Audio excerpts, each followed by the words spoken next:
Well, welcome everybody. I'm Ken Powell. I'm one of the financial planners here out of the Seattle office, and thanks for your patience here. If uh, I'm sure if this is not your first time that's ever happened on Zoom, Lord knows it probably won't be the last. So that's okay. But we're really glad you're here.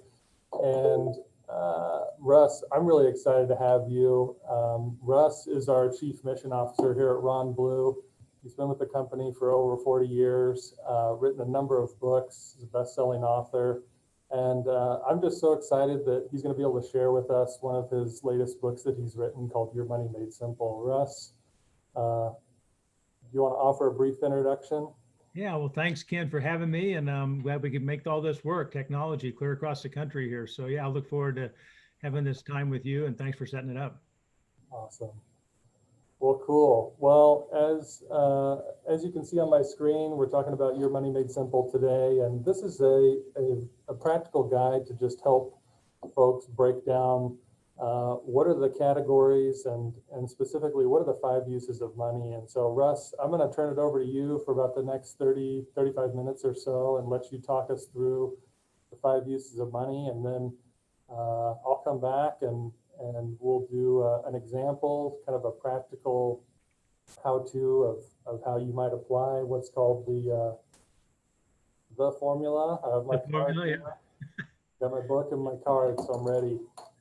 So Russ, I'm going to turn it over to you. And as always, attendees, if you have any questions along the way, just feel free to enter those in the chat. We'll have a chat. We'll have a Q&A at the end of the discussion, and we'll take as many of those as we can. So without further ado, take it away. So are you going to be showing the slides on the screen as I go through these? Yeah, are you able to see the slides? Or I don't see them right now, but I think I kind of understand the information. So even if I can't see them, as long as the attendees can see them, we'll be fine. Oh, there you go. There you go. All right, so yeah, we want to talk about the 5 uses of money, and as the title of the book implied, well, now we're seeing an ocean scene from Oregon, but there we go. We just want to make this really simple. So the first thing we want to do is kind of go around and talk about, define each of the boxes, and then we want to talk about what goes in the box. And so as you can see there, everything you do with money goes in one of 5 places: giving, taxes, savings, debt, or living expenses. And the key to financial freedom, the subtitle of the book is How to Be Financially Free. I can't tell you how to be financially independent or financially successful, but I can tell you how to be free, and that's to spend less than you make sure the savings number is positive. So we're going to talk quite a bit about that during our time together. And the key to, and the definition of freedom is to have options. So let's go to the next slide and start unpacking what goes in each of these boxes, kind of defining them. There's another way to look at these 5 boxes. Stay on that slide just for a minute there, Ken. There's a reason they go in this order: 1, 2, 3, 4, 5, and it is because the first 3 are non-discretionary. You don't have options on giving, taxes, and debt. You need to give to acknowledge God's ownership. You need to pay taxes unless you want to go to jail. And the borrower becomes a lender or slave, you need to pay your debt. So boxes 1, 2, and 3 are non-discretionary. So you need to do those first. And then what you have left over is available from your income to either spend on living or to save. And let me just say, one of the mistakes we find that people make is that they do this diagram in the reverse order. They live, hopefully pay their debt, hopefully pay their taxes, maybe give a little bit, and they kind of get it out of order. So it's very, very important that we define these boxes and understand what goes in them in this order. So let's go to the next slide and begin to talk about what goes in each box. Income. This is really your salary, bonus, dividends, interest. You can see it there on the screen. It's all your income you receive. This would not be gifts. That's the only thing that would not be in this box. This is just income from any of those sources. It's usually the income you're taxed on. The giving box, let's go to that. That's anything that you would give. And this can be to a deductible entity like your church or a parachurch or another nonprofit, but it can also be money that you give to family, friends, neighbors, meet needs, and things like that. And we'll talk some more about that when we get to giving, but Julie and I have a lot of fun giving to non-deductible places, and that comes out of this box. So then we go to taxes. This is your federal, state, Social Security, and Medicare taxes. Usually it's withheld from your paycheck. We'll talk some more about that in just a minute, how to understand what goes in that box.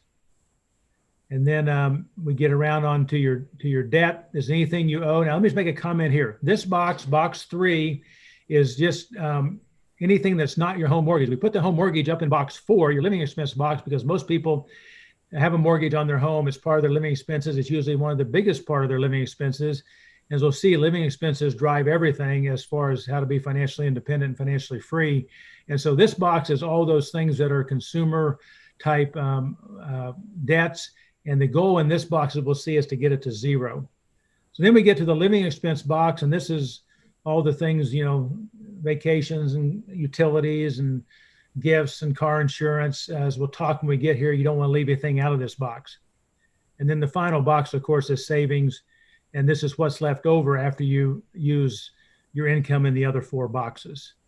So now let's go a little deeper into each of those and give you some takeaways. Obviously, before we get into what goes into this box, let's talk a little bit about work. Why do we work? We work, a lot of the reason is we provide for our families. It meets the needs of others. It's an opportunity and an environment to share Christ. And as we see in Genesis, it's to subdue the earth. And so we work hard at what God's called and equipped us to do. And then we live within the income provided. And I think that's one of the things I would encourage us with, is that we all have different vocations. Those vocations generate different amounts of income. So remember that the income is a function of how God has equipped you to do the vocation you do.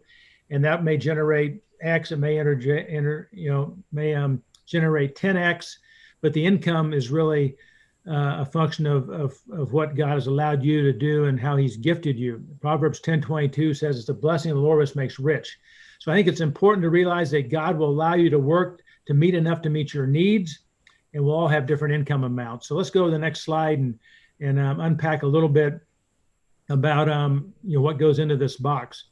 So this box is like I said, what you generate from your salary. It could be from a business. It could be sub-S income, commission income. If you're paid hourly, it'd be your hourly rate. But here's the most important thing about this box, and you'll see it there. It's not your take-home pay. Whenever I ask people what they make and what goes in their income box, they usually give me their take-home. And it's so important to get this box right, because everything else comes out of this box. So remember that this is your gross income. What exactly goes in the box, go to the next slide, it's your gross income. And so basically, that's what goes in this box, plus any interest or dividends or other earnings you have, which you come off your tax returns. So let me just reiterate again, the reason it's your gross income and not your net income is because anything being withheld is really your money, and it's probably being allocated to another box. Your medical insurance is being allocated to your living expense box. If you're doing a 401k contribution, that's already down in your savings box. Your taxes are being withheld, that's in your tax box. So very, very important that this box is your gross income.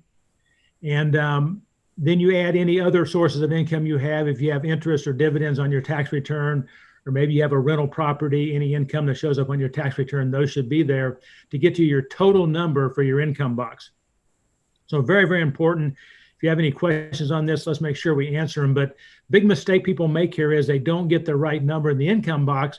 And so they're starting from the wrong place to see if they're spending less than they make. So, and let me just make a comment here. We'll get to the formula. Ken showed that to you at the start of this webinar. But if you say, well, Russ, I'm not on salary, I don't know what my income is going to be, then I would say use the income from your last year's income tax return to start with. But as you'll see when we finish this webinar, your income need is driven by your living expenses, and there's a formula to tell you how much has to go into this box. So don't tell me that you're a real estate person or you're a commission salesperson, you don't know what you're going to make. There is an amount that you have to make based on your lifestyle. And so that would be the number at a minimum that has to go into this box. And so if you don't know what it's going to be for 2021, use your number from last year.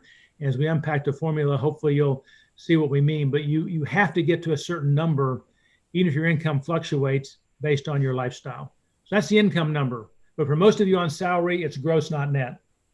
So giving, several reasons we see here from Scripture that we give. It acknowledges God's ownership. It's a tangible way to worship and show gratitude. It's obedience to him. It says to give and shall be given unto you, pressed down, shaken together, running over, Luke 6:38. We give to meet the needs of others. 2 Corinthians 9 talk about the fact that we have to meet the needs of those who don't have. And it talks about rewards. We're storing up treasures in heaven, Matthew 6. And probably the biggest reason we give is it breaks the power of money. The scripture is very clear in Luke 16, you cannot serve God and money. And so one or the other is going to be on the throne. And one of the ways to get off the throne is to be generous and to give. So let's look at, that's why we give. Let's look at how we figure out what goes in that box. So what goes in the box? I would say that anything but the tithe. If you want to be legalistic, in the Old Testament, the tithe was really 23% because there were two 10% tithes and a 10% tithe that was to be given every 3 years. But the issue is now under the New Covenant in the New Testament, you and I get to decide. We're not under the old law. We're under grace. And so we get to decide how much to give. And I think the next slide, we may unpack that a little bit. Is the next slide still a giving slide? Yeah. So here's what I would say.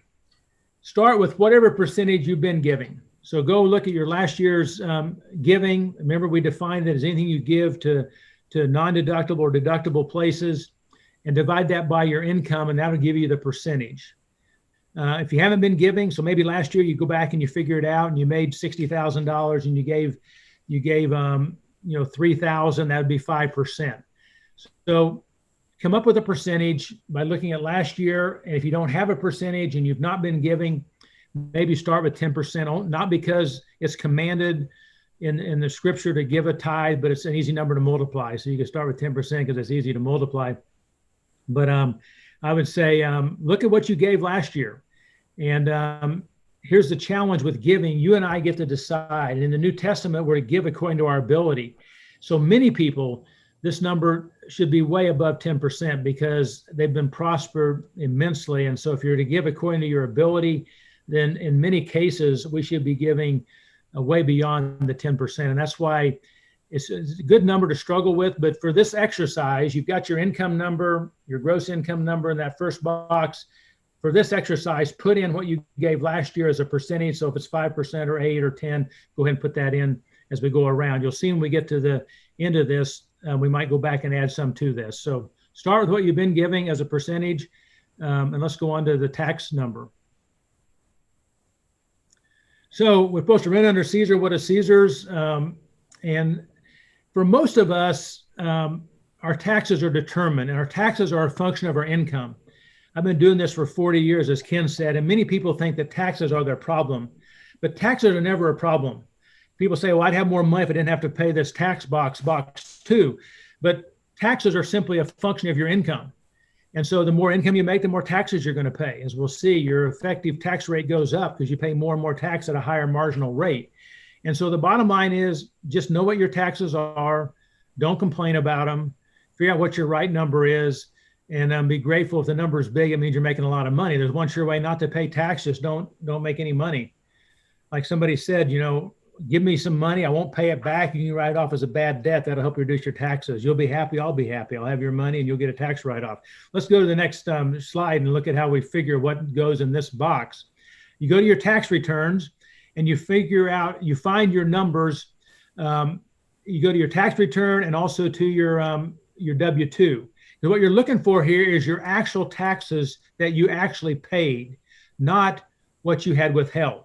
So you go to last year's tax return, find how much you paid in federal tax, how much you paid in state tax, how much you paid in Social Security, and how much you paid in Medicare. Those two numbers come off your W-2, and you look at what you actually owed, not how much you paid. These are important as we get to the formula on the next slide. You want to put in your actual taxes, federal, state, Social Security, and Medicare, the numbers you just got off your tax return, and divide by your income. And many people, this percentage then will be less than what you might think. So basically, this number is the percent of every dollar that's going to taxes. And many people get a refund. So the number that goes in this box is not how much you're having withheld. The number that goes in this box, so you can understand exactly how much you're saving, is how much you actually pay. So the only way to do that is look at your actual federal, your actual state, your actual Social Security, your actual Medicare, and divide by your income. So many people, most of you listening, will have an effective tax rate of anywhere from maybe 12 or 15% up to maybe 30%. It will not be these marginal rates you hear about and read about, like 34% and 37% and things like that. Effective tax rate, just like you figured out what percentage of your money is going to giving, this box is what percentage of your money is going to taxes. And it's very simple to figure. Get your last year's tax return, your last year's W-2, divide by your income. And like I said, it may be, let's just assume it'll be 20%. Let's go on to the next slide and look at debt. The rich rules over the poor, and the borrower becomes a slave to the lender. We need to be wary of borrowing money, prioritize getting out of debt. Those are some guidelines on this, on debt. As we look through this, go to the next slide. You don't want to become a slave. You don't want to presume on the future. You got to be willing to wait. One of the reasons we get into debts, we want it now. We're not willing to wait. A delayed gratification. You don't want to borrow to get rich quick, and you don't want to ever co-sign. So those are some things the Bible gives us some warnings about when it comes to debt. So there's some reasons to take on debt: to start a business, to buy a home, maybe make home improvements, fund education, invest in appreciating assets. But there's many reasons not to take on debt, and you can see many of those there. And as Ken said, you can get the book and read it, but you don't just take on debt to have a tax deduction. We talked about that. Just to get a write-off to save taxes, have an interest deduction is not a reason to have debt. Lack of contentment many times is a reason we take on debt. So just be wary of debt. Let me give you an illustration of why you should be wary of it, and hopefully something that'll put the fear of God in you about debt. So this illustration, I've used it for a long time, and it really is impactful. And it's, let's say you overspend $1,000 a year. You don't go through this exercise. You're not spending less than you make. You overspend $1,000 a year. It's not very much, $83 a month. It seems kind of innocuous, but you end up owing $10,000 at the end of 10 years. And let's assume for a minute that the interest rate's 10% to make the payment, make it easier to do this illustration. So you owe $10,000. You owe 10% interest. So the principal on that would be, the interest would be $1,000 at 10% interest. So the question I usually ask people is, how much do you have to reduce your lifestyle to pay off this debt if you want to start paying it back at $1,000 a year? And most people tell me $2,000 to pay $1,000 of principal and $1,000 of interest. But what they forget is that last one there is you have to stop overspending. So you have to reduce your lifestyle $3,000 just to start paying back $1,000 a year plus the interest. So it's 3 times as hard to get out of debt as it was to get into debt. You need to have a healthy fear of debt and be very wary of it. And hopefully this illustration will drive that point home. And like I said, I've done this for a long time, and most people say 2,000, most people say 2,100. I don't know where they get that number, but many times they have interesting answers for this. But it's $3,000 to pay off $1,000 a year in principal is how much you have to reduce your lifestyle. So now, speaking of lifestyle, let's look at what goes in that box. So back to this box a minute. What goes in the box is simply your monthly payments times 12. You say, why your minimum monthly payments? Because we'll see in a minute, if you have extra, you might go back and pay more. But for now, we want to put in your minimum monthly payments. Here again, divide by your income, and it'll tell you the percentage of your income that's going for debt payments. Home mortgage is not a part of this. Like I said, it's up in your living expenses. So living expenses, the key thing here, there's a couple points that you just can't forget here. One is you've got to not leave categories out. See there, it says budget every category. And there's a sample diagram. I met with a guy the other day and I said, how much do you need to live? He says 99,000. And when we started unpacking that, he'd left out a whole lot of things. He had left out home repair. He had left out, auto repair. He had left out vacation. And so you have to not leave stuff out. So you have to get your living expense number accurate. And then you have to use realistic numbers. Sometimes people think, well, I'll just put in a low number and I'll make my numbers work and I'll spend less than I make. It does you no good, as you'll see when we get to the formula here in a minute, to not be realistic. So the key on living expenses is don't leave anything out and leave and make sure you have realistic numbers. So basically then another key here is, remember, the living expenses drive everything, but everything's in essence an envelope system. And the reason for that is that whether it's an annual expense or a monthly expense, a monthly or non-monthly, you still are working against an amount from an essence, an envelope.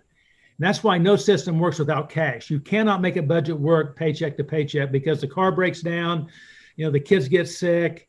You want to take your wife on a nice vacation, or there's a nice clothing sale, and they all kind of hit, maybe the first quarter of the year.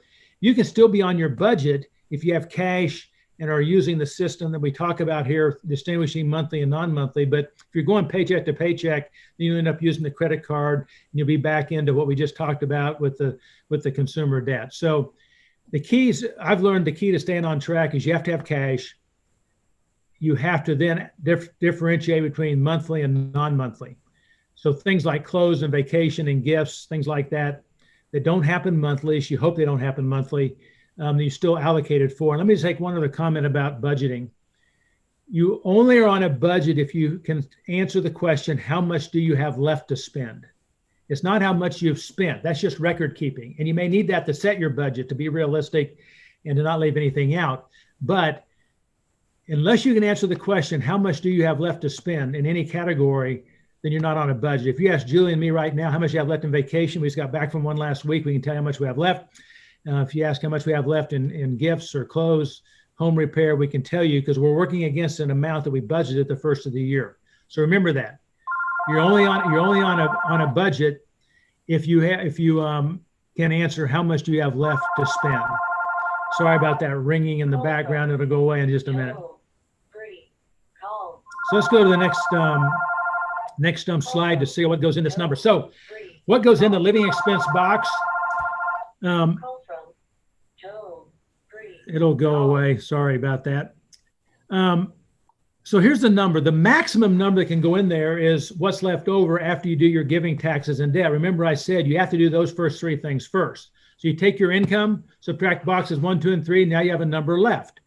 Well, obviously, you don't want to spend all that on living expenses or you wouldn't have anything to save. But that's the maximum amount that can go into that box.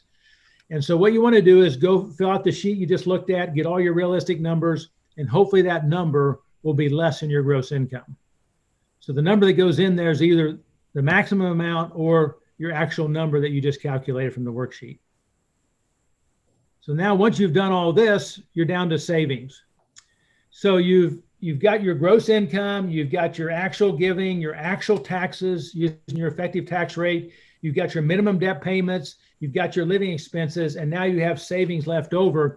And this is the box that's absolutely critical for financial freedom.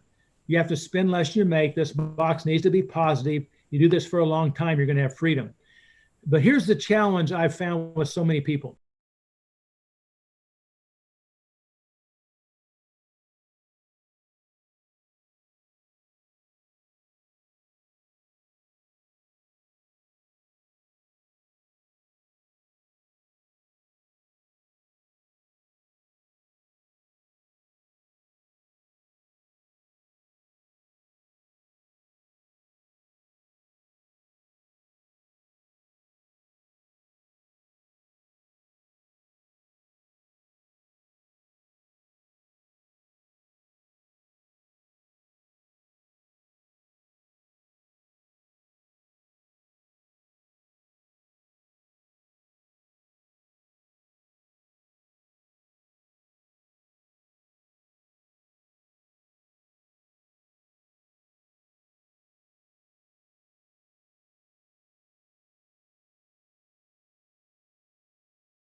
Here's what happens. Once you've done all your boxes, you have a positive savings number. Then what most people do is they don't realize there's 5 things you can do with that savings. They just default typically to retirement because remember they've already probably had it withheld, their company's match number, whatever. And so I would just say, remember that once you have a positive savings number, there's 5 things you can do with that. You can put it in retirement, and we would hope you have enough savings you can take advantage of your company match or whatever as a minimum. But you could also invest in personal assets, have more money in the bank. Remember, you need cash to make your living expenses work. So maybe some of that should go into an emergency fund to have cash to make your budget work. That's personal investing. Maybe you should pay down debt more aggressively, box 3, to get that box to 0. That's a legitimate use of investment savings. Maybe you weren't tithing. Maybe you wanted to give 10% and you're only at 5% back on box 1. So maybe you could do some more giving, or maybe you need to have some realistic numbers in your living expense box and some of the money needs to go there. So here's what I would say. And these are great questions. Let's just go through these really slowly here. Am I allocating my savings the way I want to allocate them? And then we'll get to the illustration in light of the 5 places I could potentially invest it. Do I have enough money in my personal savings, like I said, to make my budget work, to have grease in the system, to have an emergency fund? Am I saving for the next car? You can't buy a car with retirement funds. You can't buy kids' braces with retirement funds. This is why it's important that some of your savings goes into personal investing. And I've seen so many people have $100,000 in their 401k and no money in cash. And they've been way better off $1,000 in 401k and $20,000 in cash. And you say, well, that's only 80 grand. Yeah, you had to pay some tax because by doing the retirement plan, you get to defer it. But it's way more peace of mind when you're 60-20 than 100-0, especially when you lose your job. Like a guy I met with 20 years ago, he just lost his job and he had that same scenario, a lot of money in retirement, but no cash and didn't have any staying power. Are you tithing? Like I said, you may want to increase your giving. Should I cut back funding retirement just to the match level for a season? Now, here's an interesting one. If you get a tax refund, that's part of your savings. Don't spend it. It's not free money. It's just the government's been holding it for you. But if you do your calculation right and only have withheld what's your effective tax rate, then hopefully your tax number is pretty close to what it's going to be and you won't get a refund. But if you do get a refund, don't spend it. It's part of your savings and let it get into your savings cycle. So that's what goes in the boxes, Ken. Let's see now. Maybe we can talk about an illustration. Yeah, so here are some hypothetical numbers we came up with. Gross salary, hypothetically, is $100,000. Giving, 10%, as you mentioned, easy to calculate. Taxes, we just leveled that off at 22%, so $22,000. And then in this case, we've got debt of $12,000. School loans, credit cards, maybe some cars in there. And then going through the living expense numbers, I was able to calculate some hypothetical living expenses at $56,870. And so, Russ, when I do the calculations here, I've got a negative margin or negative amount of $870. So I need your help maybe on the next slide and to figure out what to do here. So, well, we're going to get Ken to what I think is absolutely essential for people to understand. Okay. And this is, how much do you need to earn?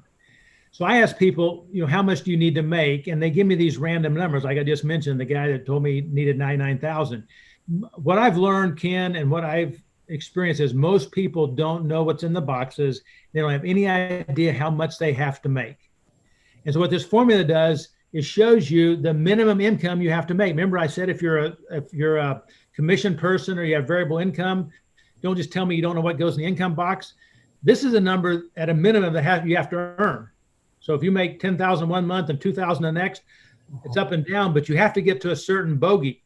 So let's look at this case. If this person's spending $56,000 to live, like you in your illustration, and they have 12,000 of consumer debt, box 3, that makes up the numerator of our formula.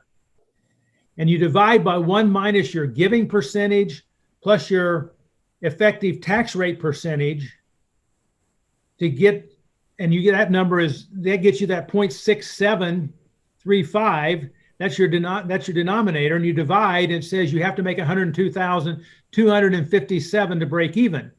So back to your illustration, you have to earn $2,200 more to break even. Now there's no savings. There's nothing to go into retirement. There's nothing to pay down debt. There's nothing to give more. There's nothing to increase your emergency fund. This is just the minimum amount. But I think it's so important, Ken, that people know what their minimum bogey is. In other words, and it's all driven by lifestyle. That's why I said don't fool yourself on that living expense sheet. Be realistic and don't leave stuff out, because you need to know, for my family, what do I have to get to at a minimum? And then hopefully you earn more than that, and then you begin to have some savings. So Okay. It's a very, very important concept. I never ceases to amaze me how few people, when I ask that, I ask them one of two things: how much do you make? And they usually give me their take home, or how much do you spend? They give me their monthly cash flow, and that's still not what I ask. And so it's important to make sure people give you the right number. See, sometimes I'll say, how much do you spend? They'll give me their monthly outflow, and that includes giving, that includes private school, that includes maybe some savings. But I didn't ask that. When I'm asking how much do you spend to live, I want that living expense number. That doesn't include giving. It doesn't include private school, things like that. So it's just important that this guy that I asked him how much he needed, he said 99,000. By the time we got done doing the formula, his minimum income need, if he's going to do private school, is 180,000. If he's going to fund retirement, his minimum income needs 220. Okay. So in this case, so this is a great example. So Russ, do I go and ask my boss for an extra $2,200 a month or a year, or how do I solve this problem in this particular case? What would you recommend? Well, thanks for asking, Ken. Now that you know your number, that's the first step. And so obviously you either need to earn more or you need to spend less. There's only two ways. Like somebody said, there's a sure way to have enough. That's either make more or desire less. And so obviously you have to go to your living expense sheet, that formula, or that sheet you showed us earlier, that sample, and see what you might be able to cut out. Do you have some expenses that you maybe could cut back? Obviously, one thing you may be able to do, you may be overfunding. In this case, you're not funding retirement, but let's say you may have some savings. You could pay down some of that consumer debt. We had a couple meet with us, and they had a car loan. And by getting rid of that car loan and box 3, we dropped their income need by like 25,000. And so I think you just have to look at box 4 and box 3 and say, is there any way to get that down? Maybe you have a whole life insurance policy. It's got some cash value in it. And even though you don't want to typically pull cash value out, that might be a place to get some money to pay down that box 3 and then get this thing reversed and then pay back that loan to your life insurance policy. That'd be an option. But yeah, there's no other option here other than make a little more, but get that numerator down. And box 3, the sooner you can get box 3 to 0, the better, because it just makes everything better. That's why you got to go back and have a healthy fear of 3 times as hard to get into debt. Because let's say you get out of college. I tell college kids all the time, have a healthy fear of that student loan and all that, because that's in the numerator. And you may know how much you can make, or else, you may be behind the 8 ball, the rest of your life. And so it's so important, Ken, to understand this formula and to get that box 3 to 0, because then you have options. So that fancy car, that extra nice apartment with the nice pool that you want to move into, or going on that ski trip with your friends, all those things can increase the numerator and make it tougher to spend less than you make. Okay. All right. So we kind of touched on this.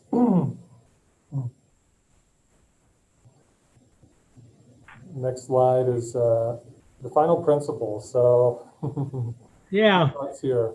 Well, many people are rushing through their life and they're in a hurry to quit. So they're maximizing retirement, which puts stress on their budget.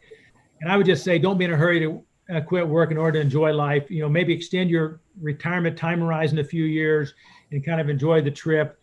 Too much money in retirement too soon makes it more difficult to spend less than you make. And I've just seen that so much. So many people, because they've been ingrained that you've got to do retirement. And I'm saying, hopefully you can take advantage of the match, because that's good stewardship. But guess what? If you don't have a positive savings, the illustration that Ken just gave us, that person cannot fund retirement, even if there's a match, because they have no money. Now, what most people do in that case is they still go ahead and fund it because they don't know they don't have any money. And then they end up just increasing the consumer debt. They're borrowing to fund retirement and don't know it.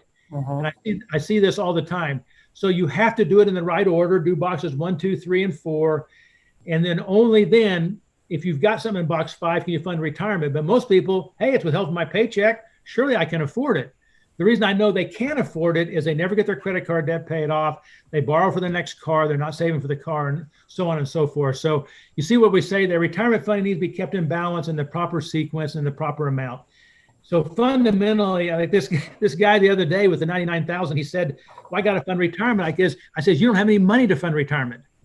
And it took a whole evening with a flip chart talking through this and showing him the formula and going through the right sequence.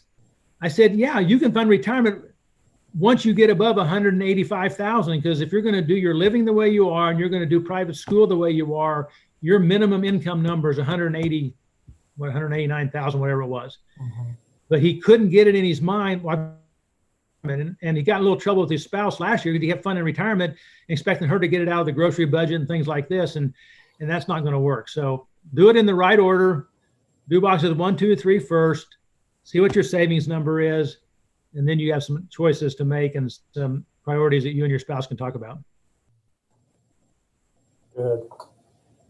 Yeah, the summary in the book is, spend less than you make every year to the best you can. Maybe when you're starting out, you won't be able to do that exactly, but as soon as you can spend less than you make, take that savings over time, pay off all your debt, including your home.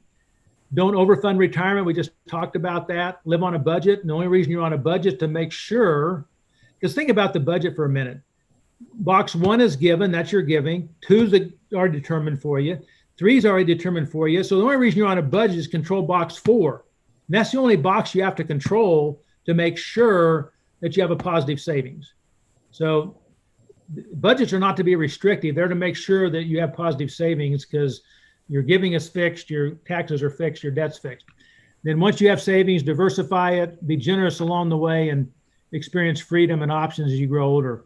So, it's not complicated, not necessarily easy to do, Ken, but not complicated. And I would just encourage the listeners that, just know what's in your boxes. And it never ceases to amaze me that so many people don't know. And it's just important, I especially think this is important for college kids, because they need to know what's my number. And this is not the fidelity you see on TV, the green line, your retirement number. This is not the number we're talking about. You need to know what's your number you have to make, and it's driven by your lifestyle. So let me quit talking and see if there's any questions, or if you have any questions. Okay. We can talk about that diagram. That's just the right sequence for investing. We've already talked about it. Have an emergency fund, have some money in the bank, and then you can start being more aggressive.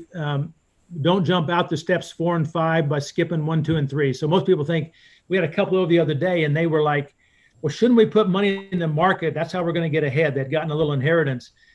And I said, she kept thinking that by putting it in the market, they were going to be somehow way ahead of paying off their mortgage.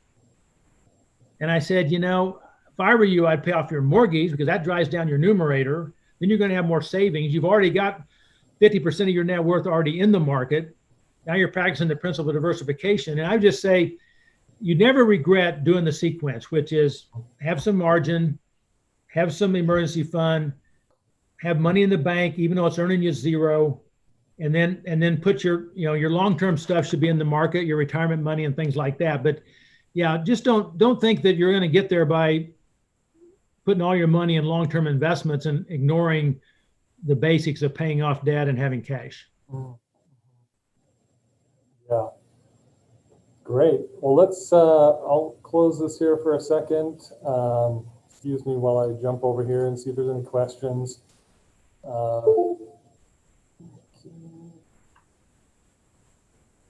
Let's see here. Oh, I see a question. Okay, what do we got here? What is your perspective on college funding if parents can't afford to pay for much of the cost? Okay, well, good question. So here's what I would say about college funding. If you will apply these principles personally, then what I found and what happened for Julie and I was, since we paid off our home and did these things in a sequence, we didn't have a lot set aside for education, but by the time the kids got there, we could help fund a lot of it just out of our cash flow, because what was going to a mortgage was now able to go to that. So the bottom line is, if you kind of do the right sequence, hopefully you'll have more cash flow. And what we did with our boys was they had to work and generate enough money, to provide for like football tickets and things like that. So some of the incidentals. So they had to contribute to it. We were able to contribute some.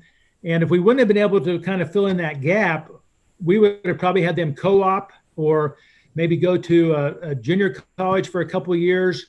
I would definitely discourage letting them take on a lot of loans and coming out of school with a lot of debt. In other words, I would encourage them to work leading up to college, try to have as much saved as possible. You have some put aside, you contribute what you can, but they may have to extend their college years a few years because they're working as they go along. I just would be very wary of coming out with a lot of debt. I met with a young guy the other day and he was in medical school and I said, "What's your debt going to be?" And he said, $300,000. And by the time you put $300,000 and amortize that over 10 years and put it in the numerator and look at what his minimum income need is, it's like, yeah. So yeah, teach your kids how to work. And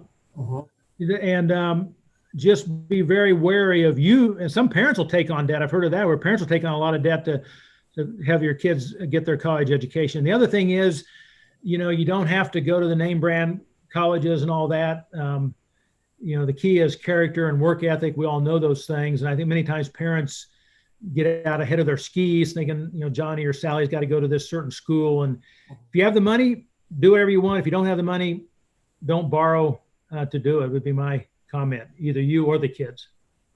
Or at least minimal. I think I said in the book, you don't have more student loan than 25% of your projected beginning salary. That means if you're going to start off making 60 grand, don't owe more than 15. So, you can have a little bit there because education would be a permissible use of some debt, but don't let it get out of hand. Okay. Great answer. One question I had, and you cover this in the book. So what was your inspiration for writing this book? What was your thought process? Well, I've said after each one of the books I've written, I was never writing another one. So that was true before this one. And I think Harvest House, our publisher, asked me to write a how-to book. All the other books have been why to, how to think. And so I don't know that I was really inspired, but then I realized that so I said to them, I said, I will write a how-to book, but I have two criteria that non-negotiables.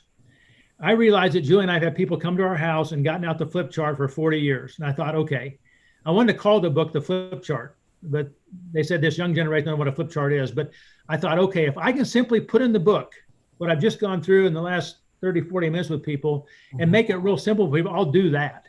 So it can't be more than 25,000 words. It has to have a lot of pictures. And so if you notice, the book doesn't have a lot of words and it has a flip chart all through the book as I talk about each of these boxes. So my inspiration was to try to make something very, very simple. I also used percentages and formulas, and I didn't use any interest rates or tax brackets. Nothing in the book will change based on, that's why as we went around is what percentage do you give? What percentage is your taxes? What percentage is your debt? Because tax laws can change. I didn't put in earnings assumptions on investments because those can change. And so I got inspired to write something that isn't going to be dated by stuff and it'll stand the test of time. And these principles will work 40 years from now too. And so, that was, I don't know if I was inspired. I think I just, but I realized that Julie and I've done that. I mean, if you and your wife, Kim, were sitting in our house, we would have just gotten the flip chart. Like this couple the other night, they came over, I had the flip chart out, drew the boxes. We started talking about their living expenses, realized that he couldn't live on $99,000, and we started unpacking it. And by the time the evening was over, he had a better understanding of how everything worked together. And that's what we did in the book. Yeah, I know. We meet with the Ronald advisor, and we had the same conversation. There's always many priorities for spending. There's kids, and as you mentioned, braces and vacations, and how do we fit all this stuff in there? And so we went through this process, every year, of course, but a very detailed process this last year, and our advisor helped us think through that. I mean, he didn't tell us, hey, do this, don't do that. That was all up to us to figure it out. But he did challenge us in, don't take the easy way out. Don't try and just do a shortcut here. Really try and make this work, and it's really paid off. So, yeah. Well, that's the definition of freedom, is to have options. So all you have to do is make sure your savings box is positive, and then it's up to you and your spouse, if you're married, to figure out what's your priority use. You know, some years Julie and I paid off debt, some years we went on a nice vacation, some years we, bought a car, whatever. And so, but the key to freedom is a positive margin. And unfortunately, most people don't know if they've got a positive number down there. Mm-hmm. Great. Well, Russ, I really want to thank you today. This has been fantastic. That's all the questions we've had. And so I'll just, by way of wrap up here, attendees, thanks for joining us today. If you found this helpful, I hope that you'll download some of the resources. If you want a copy of the book, feel free to reach out to your local Ron Blue office. We can get you a copy of that. It comes with a little formula card here, so you can pull that out. You thought you'd probably never use algebra again, but there you go. You're going to use some of it. And if you need some help with that, as always, feel free to reach out to us. We can help run some of the numbers and all that good stuff.